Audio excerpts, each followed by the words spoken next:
Lester? Lester? Lester?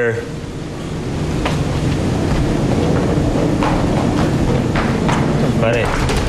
Oh! Pare, ano? Pwede bang makituloy muna? Kahit ngayon lang. Side na yung pera ko eh. Na-hold up pa ako.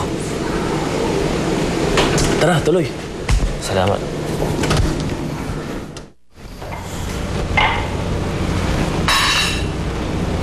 Ay.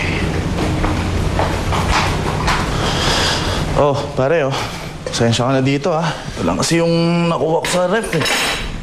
Oh. Pare, salamat ah. Ako nga dapat ang humingi ng dispensa sa'yo eh. Naabala pa kita. Alam mo, pare, hindi naman sama-sama ako, ah. Bakit kasi ayaw mo pang aminin kay Ellery na ikaw yung tumutulong sa pamilya niya? Tignan mo, sayang tuloy lahat yung mga pinagbibenta mong properties. Ikaw tuloy mo kang kawawa. Masaya na ako natulungan ko si Ellery. At kontento na rin ako na meron na ako nakalaan na pera para kay John John, sa anak namin ni Bridget. Basta pare, huwag mo na lang sasabihin sa kanila.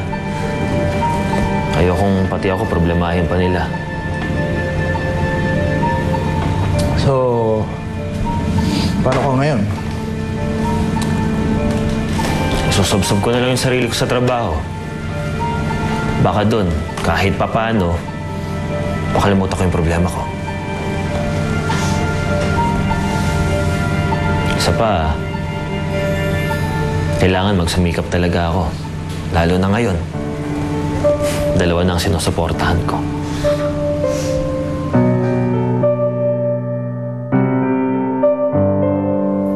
Laki ng anak ko. Pag-aaralin ko siya sa magandang school.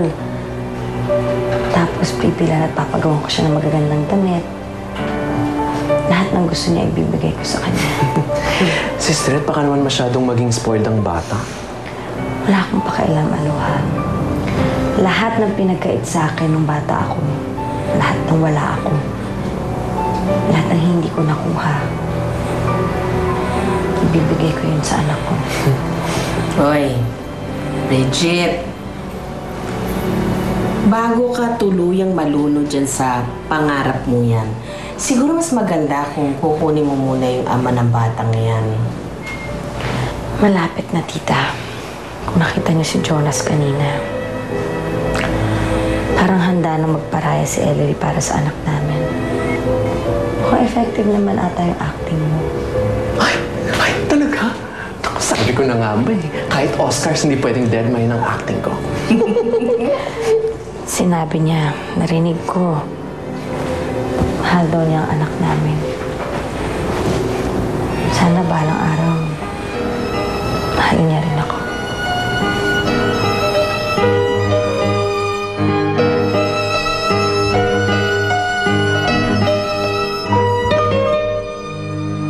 Ako to, at yung isang bata, yun naman yung baby brother ko. Hindi ka pwede maging close sa anak ni Bridget dahil hindi mo naman yung tunay na kapatid.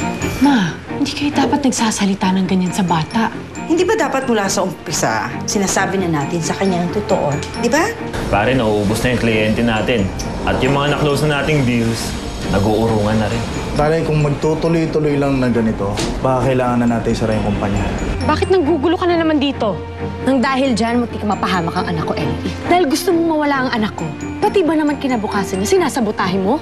Ano pa pinagsasasabi mo? Hindi kita maintindihan. Huwag kang magmaang-maangan, Ellery. Alam kong pinilit mo si Jonas na ibenta ang bahay at ang kutsa niya para maisalbay ang negosyo niya. Si Jonas ang tumulong sa pamilya namin.